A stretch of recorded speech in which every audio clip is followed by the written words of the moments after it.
With World War III, Team Yankee Nato Forces due for release on October the 7th, Battlefront very kindly have sent me some bits to paint up as Belgians.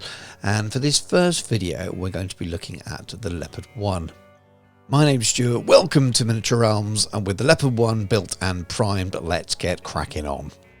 So first off, I headed to my trusty copy of Colours of War to see what paints I would be needing, and Belgium uses the NATO colour scheme, so this painting tutorial can work for any of the NATO forces. And I had a little look at the paints I'd need and checked that I had them in my collection.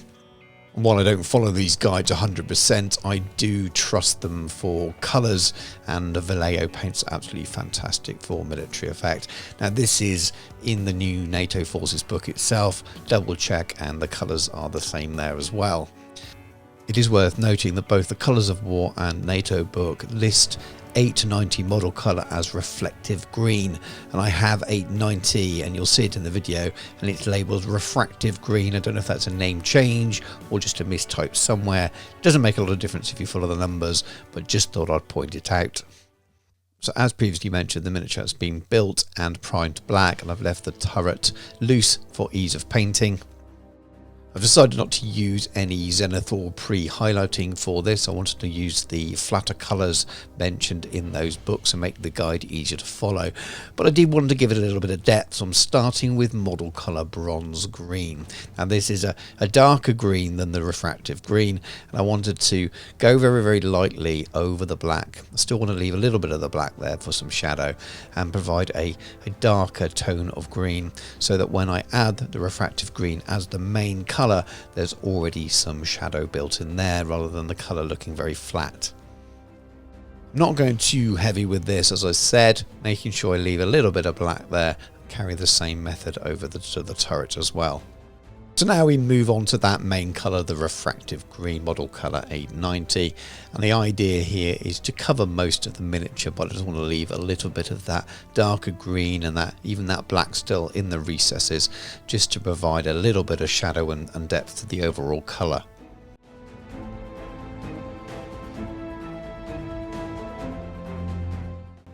Just for reference, you can see the difference between the two greens. And then carrying over and making sure I'm using this green on the turret as well, leaving a little bit of the darker green showing and some of that black. And now we go straight over to the camo, and this is the black grey. I'm going to use my airbrush to paint in the camo on this tank. It's the type of camo that sort of feathers out at the edges, and someone's going to put a comment and tell me exactly what that name of that style of camo is. Sorry, I'm not an expert on that, but it's incredibly easy to use the airbrush to do this. You don't need to be super precise, just look at some of the reference images and go from there. Definitely no need for masking or anything like that, which is a nice breath of fresh air and should make these fairly quick and easy to paint. Moving on to the next colour for the camo, and it's model colour flat earth, and again same method through the airbrush, using the reference pictures and just making sure I add in the colour, not going too much. I don't want to obliterate the black or the green. As often is the case, less is more here. Do a little bit at a time and go back and add more if you feel you need it. If you do go over heavy with the camo markings here, you can always go back with the refractive green and take some of it back out again. So there's nothing that can't be undone if you think you've overdone it. So now on to the German camo medium brown, and as per the guide in the Colours of War, I'm using this to dry brush over onto the tracks. Just a very light dry brush here. I'm making sure that I'm allowing the darker colour to remain there, and it really just picks out the tracks incredibly easily. I also use the opportunity to very gently dry brush the tools that are on the side. It covers in with the camo quite nicely and also represents any wooden handles and things on those tools. And now, still sticking to the colours in the guide, I'm going to be using some Iraqi sand, and again this is an all over edge dry brush here. The key here is to have absolutely minimal amount of paint on the brush. This is a dry brush, the style of the new ones you can get out at the moment. So you've got your Artist Opus and Army Painter do them as well. My Artist Opus have finally died a death after over a year of using them, and I picked these up on Amazon for very, very cheap. So they're like makeup brushes, but they are definitely stiffer and you do get a better effect. But if you're after a super cheap option, makeup brushes are good. But the sets from Army Painter or this brand, which I'm afraid I can't remember off the top of my head, were only about £20 for 6, which wasn't too bad. But I definitely recommend them if you haven't tried this style of dry brush out there. They're really fantastic. But again, the key is here, have hardly any paint on your brush. You really do just want to pick up those little bits on the edges. Now, I'm going to be applying a gloss varnish now because I want to be using some oils afterwards and I want to protect the miniature. You can use oils without a gloss varnish beforehand, but this definitely makes them easier to use and makes the effect better. Now I will also be painting a scorpion for the next tutorial, and I will be handling that slightly different to help people out who don't have an airbrush and don't find it easy to do these little extra stages. So this is a Soilworks ready mixed oil wash, and it's called Grease for this colour. I like these, they're pretty gentle on your miniatures. It's easy to use without having to mix, and unless you're doing large armies, and these are very small miniatures themselves, being 15mm, I find the ready mix ones absolutely fantastic. So what I'm doing here is a bit of a lazy pin wash, and when I say lazy pin wash, you can see I'm just slapping it on and not worrying too much if it goes onto the flat areas a little bit. So that's what the gloss varnish is there for. It will make it really easy for me to clean and tidy this up afterwards. So I work my way around the miniature, making sure that it's going in any of the panel lines, any of the crevices and things like that. It will do two things really. It will shade, it will give some natural shadows where it dries, but it'll also make it look grimy as well, because when it dries it gets quite a dry looking effect. So it will look like that there's ground in dirt and dust and debris into the panels and the tank as well, and it's just a really pleasing effect on military models. And again, don't worry too much if you get it somewhere that you don't want it. The next stage will be clearing this all up and neatening it all, and there's nothing that you can't fix here with a bit of clean white spirit, which we'll be doing in the next stage.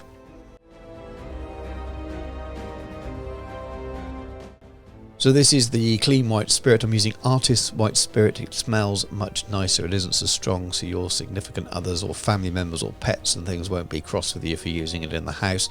It's also a lot gentler on the paintwork. Anything that you use for DIY is more likely to strip the paint. So what I'm doing here is using a clean brush.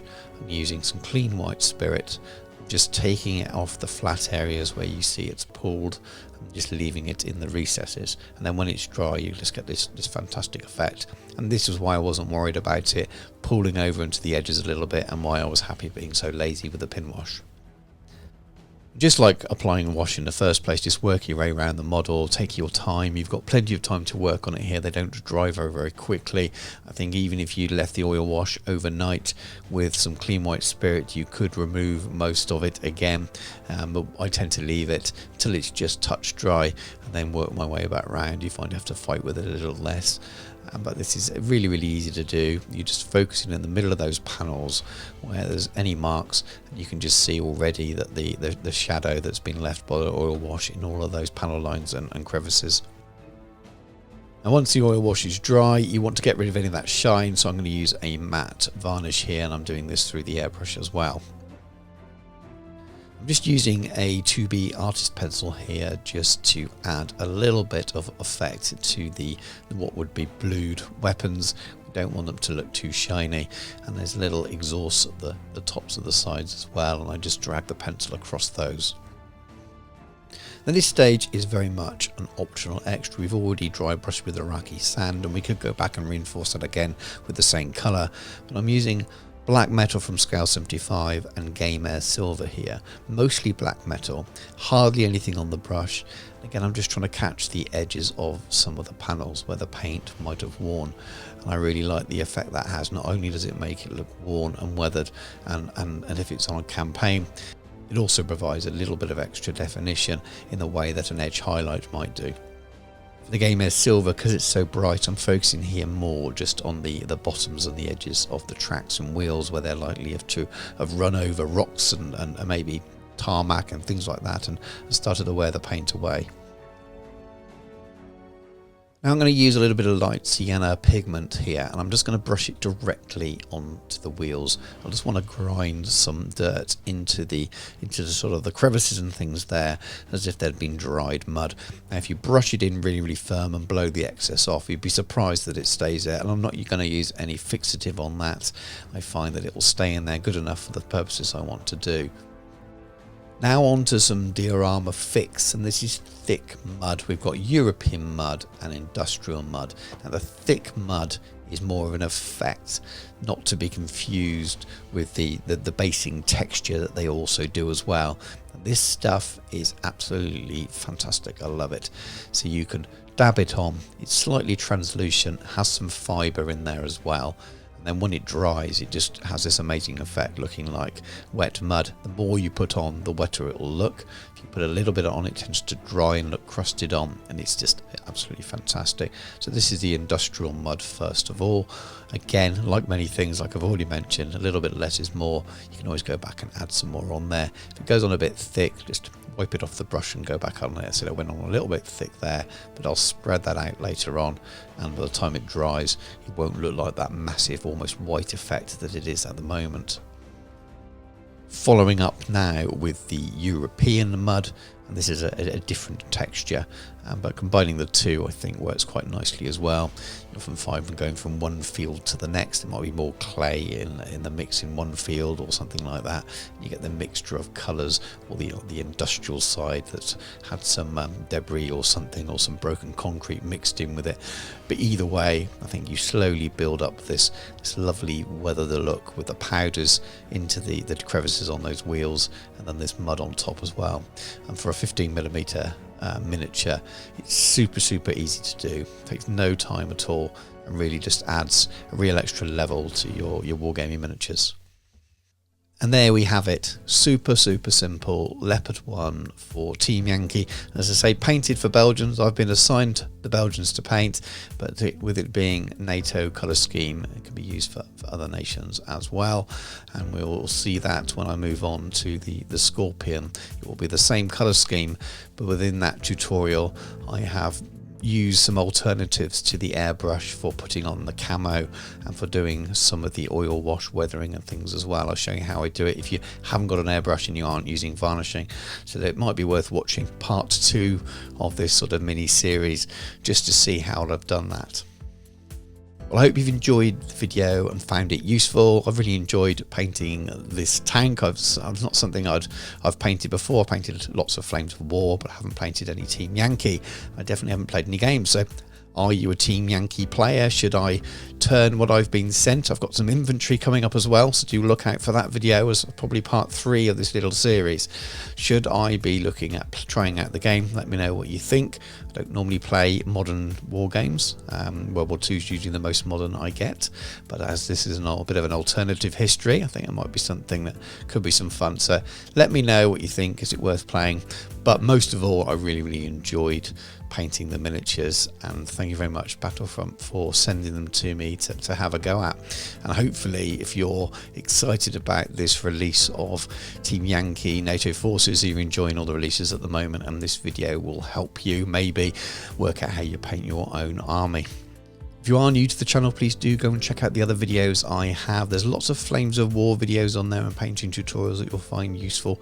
I know a lot of people who play Team Yankee will often play Flames of War as well, but there are loads of other things as well, including Warhammer Fantasy, there's epic battles, Napoleonics and American Civil War. So many flavours of historical, many flavours of sci-fi and fantasy, hopefully something to suit you all. And if you enjoy that, please do consider subscribing. And if you enjoyed the video, please give us a like. It really helps me out. But thank you very much for watching. Take care, and I'll catch you soon.